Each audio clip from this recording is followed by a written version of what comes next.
Welcome everyone to a very special Sunday edition of our Packers News live chat. Alongside Tom Silverstein, I am Olivia Reiner. If you live under a rock, if you have not checked your phone that's probably blowing up with texts from your friends right now, running back Aaron Jones has signed a new deal to remain in Green Bay and to stay a Green Bay Packer. We'll discuss his new contract, plus we'll take some of your questions in just a moment. So if you're over on Facebook, Periscope, or YouTube, leave us a question down in the chat. We know you have some thoughts. We want to hear from you. We'll get to some of those toward the end of our conversation today. It would not be March Madness without a buzzer beater, and no, I am not talking about college basketball. The new league year begins on Wednesday, and Aaron Jones could have waited to see exactly what his market would look like, how much money he could potentially earn on the open market. Instead, he chooses to remain a Packer. Why did he decide to stay with Green Bay? Well, I'm guessing there are a number of factors. One, you want to go back to the system that you know, that you're proven in, play behind a good offensive line, got a chance to play for maybe another chance at the NFC Championship. You got a Hall of Fame quarterback. There's all those reasons why you want to go back. Then come the other reasons, which all start with dollar signs. And I don't know that this was as big a blockbuster deal as he hoped, but my guess is weighing what this depressed market was going to be, free agent market was going to be for everybody. He, probably decided there's a number hit. If the Packers reach it, he'll accept it. And my guess is they came close. Now, I'm really interested to see the real numbers to it, but so far it's not like extraordinary. It doesn't seem like they had to overpay to keep him.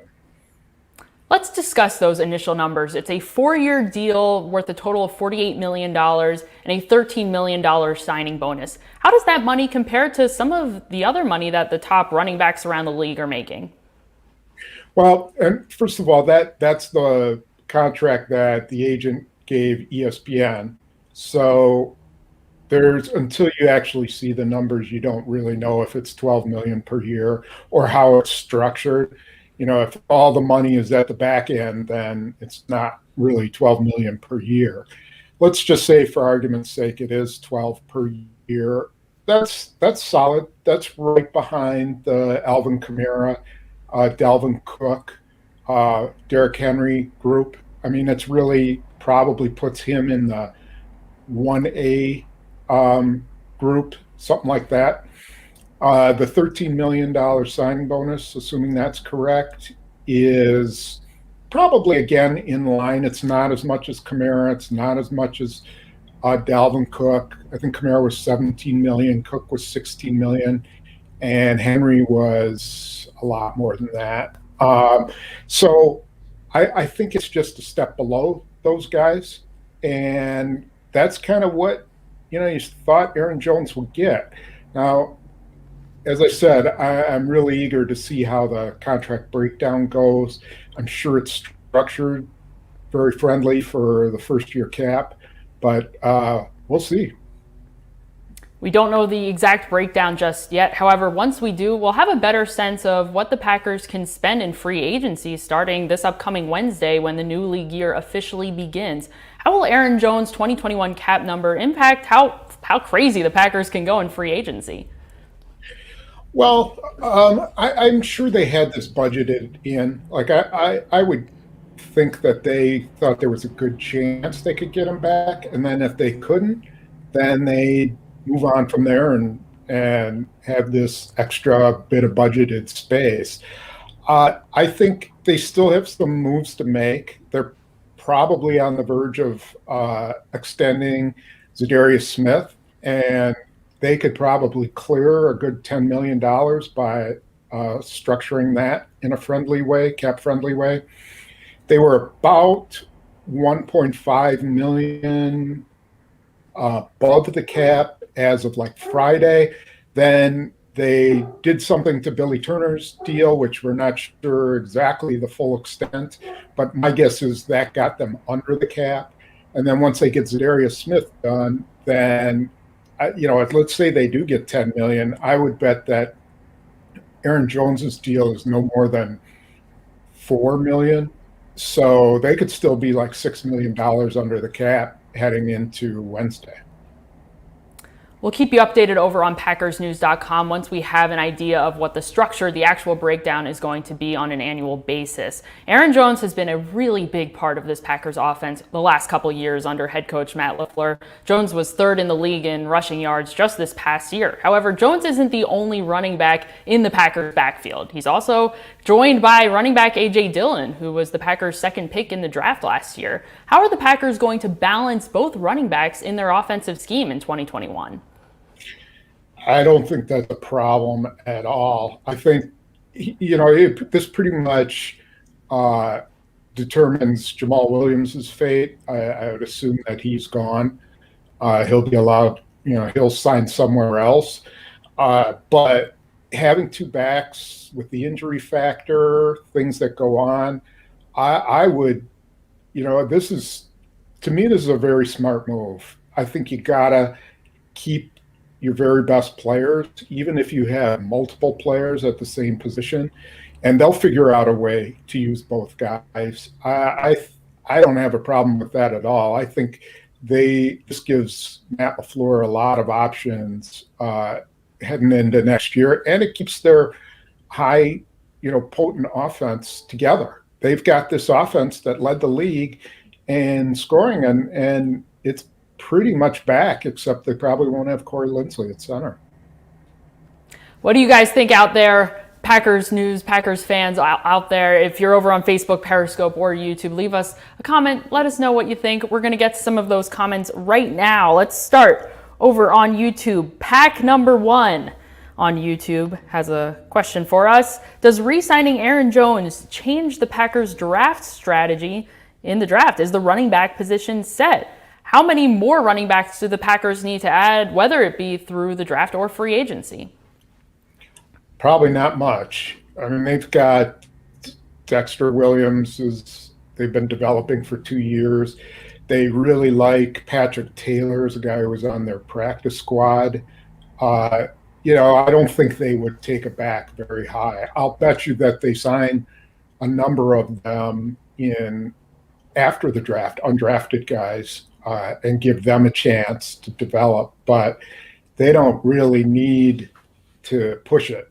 Maybe if they get a guy who's a returner running back or something like that, or, a Tyler Ervin type guy, gadget type guy, maybe then that's the type of guy they might draft, but I don't see him addressing it very high in the draft at all.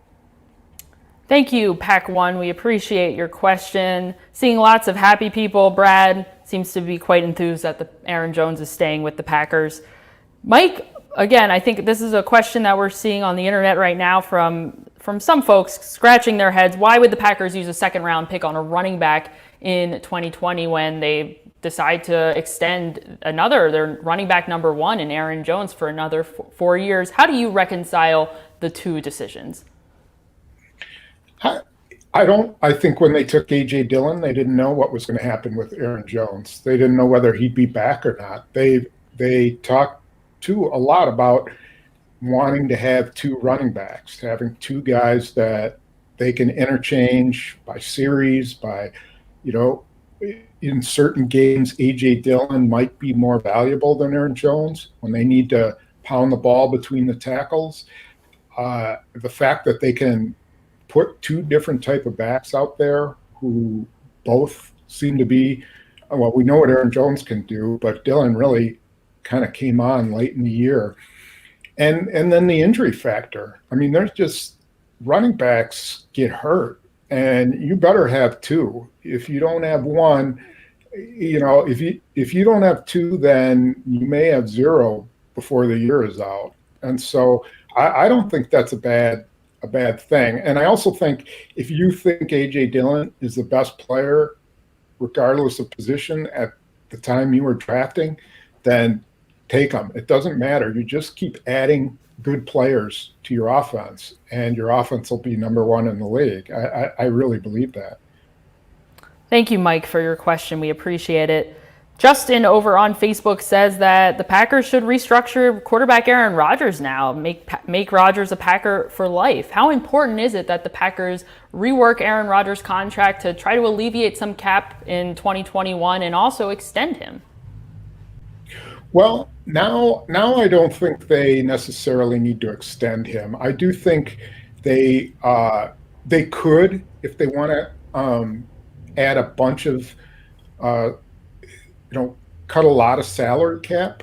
But if it comes down to him wanting to be paid a lot more or to be the highest paid guy again, I'm not sure I would do it. I think I would.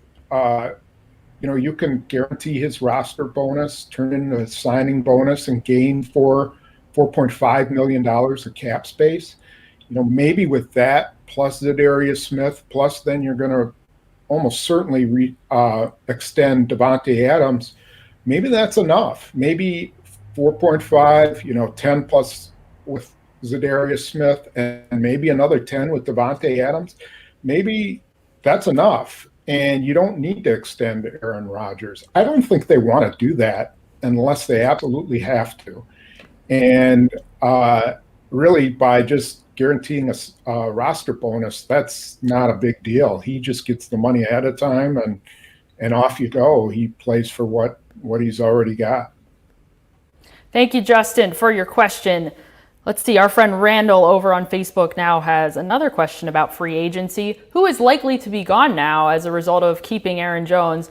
He says potentially center Corey Linsley for sure would be walking when the new league year starts. Lots of Packers are going to become unrestricted free agents. They are unrestricted free agents, and they'll be hitting the open market in just a few days. Corey Linsley being one, cornerback Kevin King being another. We've already discussed running back Jamal Williams. How likely is it that any of the unrestricted free agents end up coming back to the Packers?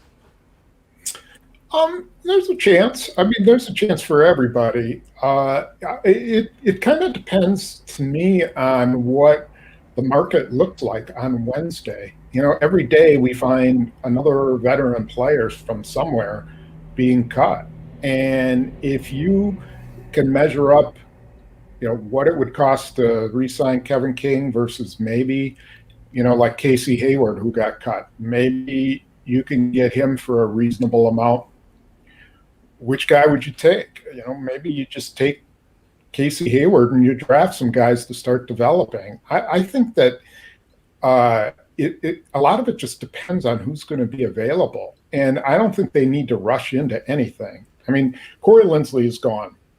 That's just a given. He's going to get way more than they could ever pay, and they've not even talked to him. So it's pretty much a given that he's gone. Kevin King, yeah, you'd like to have him back, but is that the end of the world if he doesn't come back? I don't think so. You're going to tender Robert Tonyan, so you're going to be able to keep him. Chandon Sullivan is a question mark. Jamal Williams, we've already said, he's going to be gone. I think they can afford to re-sign Mercedes Lewis if they want to. All in all, I'm not sure there's a whole ton of work to be done re-signing their own guys. Aaron Jones was the priority. David Bakhtiari was a priority, and Kenny Clark was a priority. Those were the big three, and they got them all done. So now everything else is just kind of filling your roster. Thank you, Randall, for your question. Let's go over to Josh over on Facebook. Josh wants to hear our thoughts on quarterback Jordan Love moving to the number 2 quarterback slot after the NFL Network reported earlier this week that the Packers would not be extending a tender to restricted free agent quarterback Tim Boyle. He will become a free agent as soon as the new league year begins on Wednesday. What do we think about this, Tom? I mean, how much sense does it make to let Tim Boyle walk and make Jordan Love the number 2 guy? No, it makes all the sense in the world. At some point, you gotta treat Jordan Love like he's the quarterback of the future, and you've got to give him the snaps that he can get in practice and in training camp, so that he can develop. I mean, he's got a lot of catching up to do because of the way COVID affected the offseason last year, training camp, and no preseason games. So you really need to fast track him. And I don't think it's a comment on Tim Boyle. I mean, it would have cost them $2 million to keep $2.1 million to keep Tim Boyle. And, you've got a first round pick that you want to develop. It just doesn't make any sense. Now, I think they will try to re-sign him, but I'm guessing that the price is going to be too high. I mean, I don't think they'd have a problem with bringing Tim Boyle in and saying, all right, you guys compete. And if Jordan Love's really, really not ready, then you keep all three. But at this point, I'm not sure that Tim Boyle will fit into their budget. I think there's some teams out there who are interested in having him come in and compete for a backup spot. Love is in the air. It is time to see more of Jordan Love. He needs to get some more reps at this point in practice and upcoming finally in preseason, with the NFL slated to bring back preseason games after not having them last year due to COVID. So thank you so much, Josh, for your question. Let's take a question here from Luke on Facebook. Luke wants to know if the Packers would have enough wiggle room after extensions and restructured contracts to bring in a suitable replacement at cornerback, defensive tackle in free agency. Where are the Packers' priorities now in free agency, as we're just a few days away from the very beginning of the new league year? Well, I think you have to kind of mix free agency and the draft together. So where can they address the issues? I do think cornerback is a position they're going to have to probably address in free agency. How high or how much they're willing to spend, I don't know. But they definitely have to address it in the draft. They could use another veteran player in the secondary. And then whether he's a placeholder for a young guy they draft or something else, maybe he's a starter, maybe it's a proven slot guy.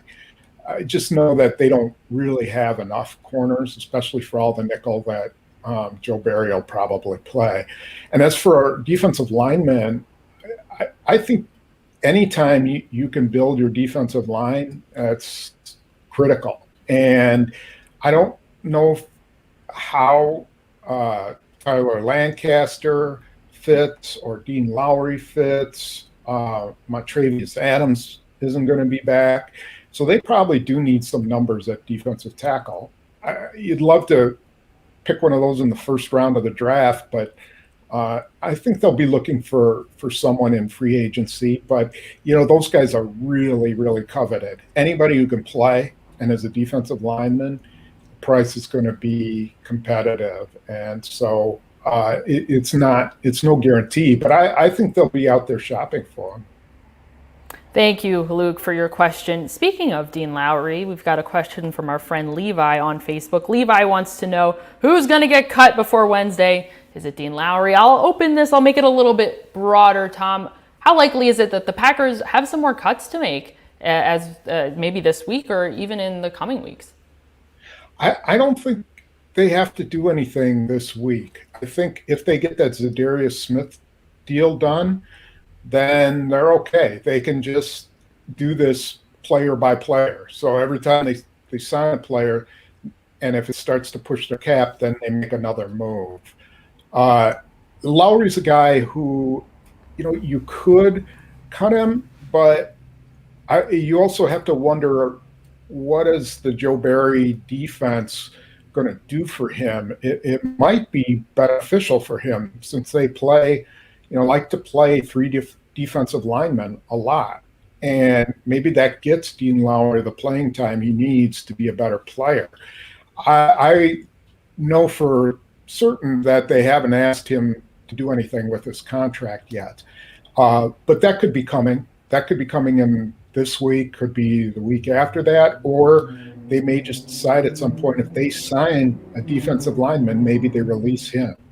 I think that's kind of how this is going to go. It's going to be tit for tat. So every time they want to sign somebody, then they're going to either cut somebody or ask for a pay cut or whatever it takes. Thank you so much, Levi, for your question, and thank all of you so much for joining us today on this lovely Sunday. We will be back to continue to have these conversations about free agency with you next week as things start to ramp up. Make sure you're checking out PackersNews.com for all of your Packers coverage. For Tom Silverstein, I'm Olivia Reiner. We'll see you next time.